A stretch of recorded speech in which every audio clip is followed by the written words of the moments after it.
Hello again. One of the problems with finding a good financial advisor is that many people who call themselves advisors are in fact glorified salespeople. It might sound an obvious thing to say, but that's not what you need. Paul Armson runs Inspiring Advisors, an organisation which aims to restore financial planning to its rightful place as a valued profession, completely separate to the wider investment industry. You're really looking for a financial advisor who's more interested in you and what you're trying to achieve than they are interested in your money.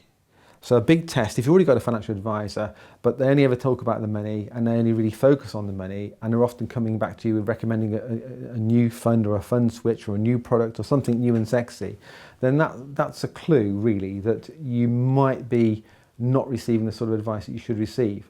I think the focus of an advisor's service should really all be about uncovering and digging deeper with the client to understand what it is they're really trying to achieve.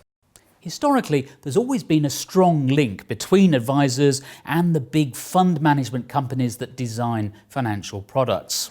That was largely because advisors were paid commission by those fund houses to sell their products. But even in countries where commission has been banned, advisors and fund managers still work closely together. These big institutions have got big pockets and they're very able to spend lots of money on advertising these financial products to the consumer who believe they need this latest new fund, but worse, to gullible financial advisors who believe it's their job to recommend the latest this and the latest that or the top performing fund.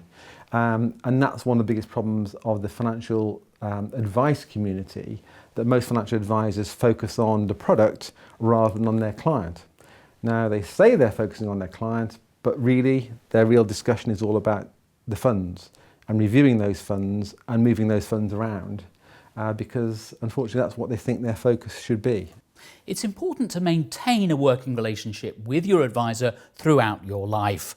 As Paul Armson says, the ongoing role of an advisor is not to switch you from one fund to another. It's more about coaching you and keeping you on course. We as humans like short-term pleasures, not long-term pain. And because of that, we do crazy things. Never mind with investments, but with our life. We often spend money we shouldn't spend. We don't invest when we should invest, or we cash in when we shouldn't cash in.